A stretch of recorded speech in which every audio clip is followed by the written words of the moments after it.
like, it sucks being a teenager. It's so hard being a teenager. Think of sad boys just, oh, they hate me. Stop. It's just a really interesting frame when you're in shame, because it's just everything's based on humiliation. There's just so many pain bodies in like your natural way of thinking, which is where miserable comes in, right? Mm-hmm. Because you're just completely miserable. Like, it's hard for you to be happy. It's hard for you to engage. It's hard for you to be engaged in certain moments and think certain outcomes. And that's where the misery love company concept comes from. It's not that they're evil people. It's not that they're low vibration trying to drain me or hurt me. It's that they're in this place where they're in such a place of like shame, just emotional shame, that they just feel miserable in most aspects of their life. And to think that you could not feel that way, or that you could feel different, is basically almost painful for them. Like, it's full of pain bodies for them to think that anyone doesn't feel like them, because it's too hard of a paradigm for them to reach. That's back to the paradigm pendulum. It's just they're at a lower paradigm where hatred and anger, like, it's higher. Things like anger actually raises their paradigm. Being angry is more high vibration than shame. So if you feel shame, it makes more sense to be like, he did it, or I blame them, because you're actually raising your energetic level by getting into anger. That's how low shame is on the scale. I think about that. Yeah, shame is so low on the scale that you raise it to reach anger. And that's why a lot of people go through that process of like, that's what motivates you, is the anger. The anger is like, fuck this shit, I'm gonna change this shit. Like, what's happening in the world right now, like, people are shifting from shame up into anger, and it's not the place for all the people that say, oh, don't do this, violence is not the answer. It's not the place, no. But people are working up that energetic level where they're coming to a place where they realize they can take action, that there's something that they can do about what's going on and what's happening. And let's see if it still works if I do this. They're figuring out there's something they can do about what's going on and what's happening, and it's inspiring to them, and it's motivating them, and it's starting to stimulate them. It's starting to put them on the process or on the journey of growth, because so many people are like breaking out of those mental chains that you're born into.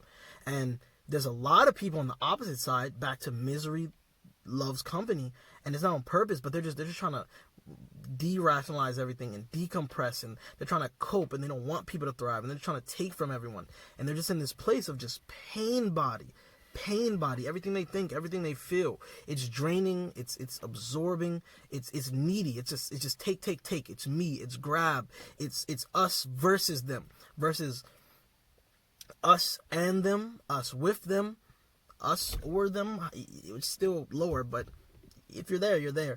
But this us versus them, like, we must defeat them, we must destroy them.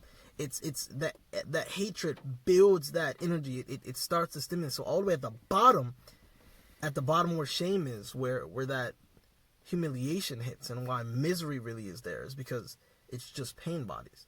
Like, you're helpless. Like, what can you do? It's just, you're at the bottom. Like, there's nothing you can do about it. And to raise into anger, I'm gonna smack the shit out that bitch. You're now raising. And a lot of people get stuck in anger, I think, so it becomes a feedback loop where they make it up to anger, and then they're sent back down to shame. Like, they never actually make it up to gratitude, or they never make it up to compassion. Like, they never get to that space, because they're just in this feedback loop of shame, anger. They get angry, then they're ashamed of their actions. Then they get angry, then they're ashamed of their actions. And it's hard for them to break out of that loop, because there's no frequencies or just energetic stimulus to actually spike them up. I mean, even this, like, I don't want to make videos like this, but I mean, have you heard anyone say what I just said before? No, I've never heard someone say that. So no. I feel like it needs to be said. I don't want to say it. I wish you would say it, but neither here nor there. No one's really saying it, and it's crazy that all of school and people's religions and all those things, like, they come from, I'm not going to comment on that, but a lot of the things that people learn from tend to not really go into that type of, and it's not about energy or spirits or none of that, and just self-awareness, just really understanding who you are and going from there. But there's not really much that teaches people how to acknowledge how you feel and how to shift how you feel energetically or consciously, however you want to word it. It's just the point that people tend to not really learn what to do about those feelings. So when they feel that shame, instead of being conscious of it, being present, knowing that's how you feel and releasing it, it just becomes a feedback loop, like I said, of different types of feelings. But for this example, we'll use shame and anger. And that humiliation is so hard to break out of, because you feel like you're alone. And the only time you do click with other people are when you're competing together. It's like, we're like, fuck these people. Fuck them. It's us. Fuck those niggas. We gonna ride on their side. These niggas some hoes. These niggas some bitches. Fuck is you talking about? We gang. And that's the only time that you're up, right? We're like, oh, we're together. But what type of bond is that if our bond is built on hatred? What happens when we try to start moving up? Resistance. And misery creates almost the strongest resistance in the world. Because if you think you're in these misery pain bodies and then someone's smiling, how do you feel? Oh, just repulsed. That's just disgusting. That's just painful. So it's so hard to have external stimulus that can push you out of misery into a high vibrational energy. It's why you almost have to use anger and slide, like, fuck that shit. I'm going to change myself. But you got to use that anger and then spin it. But it almost does take that anger to move up. Arguably, because I don't know if that's universal for everyone, but for people that's stuck in that shame, I'm starting to see why anger is such a good stimulus point, just to launch them up. But you just have to stop it from being that cycle.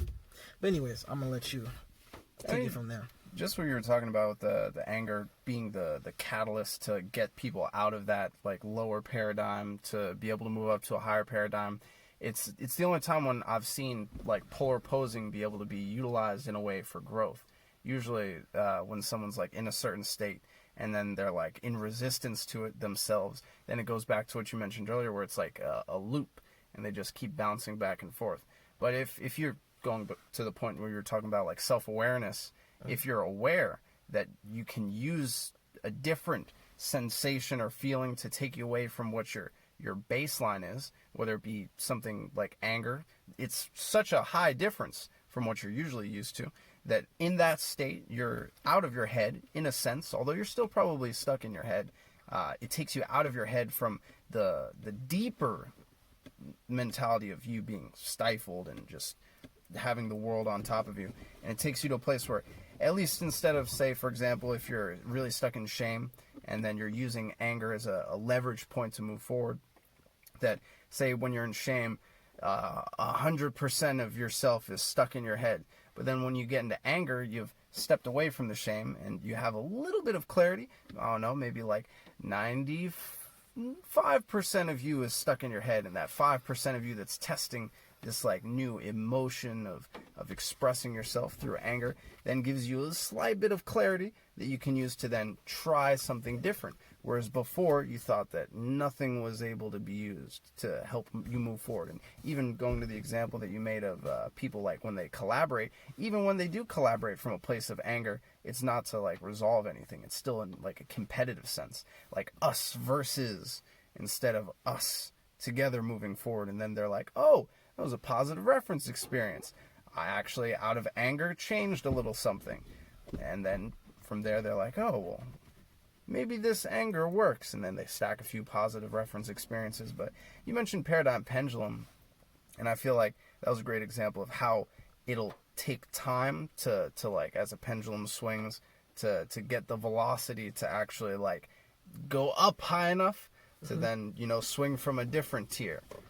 And then that'll swing back and forth as you test things out, trial and error, and then you'll swing higher to the next paradigm and go there. But definitely what you said about like becoming self-aware, using anger is not necessarily a point of coping, but a way that you can like break through your old state to be able to find a way that you can have a new window, a new perspective on life. Take away those shades of viewing everything through, oh, I'm ashamed, I'm humiliated because I'm ashamed, I'm now identified with this person, and now I'm miserable because this is how I've lived my life for so long. That clouded judgment, when you become self-aware and can use something like, oh, I want it to change, anger, you're like reconstructing your internal system to act out of your stagnation. And then that'll help you to get the pendulum off freeze so you can move again and again and again and again. Yeah. And you said so much great context. It was hard.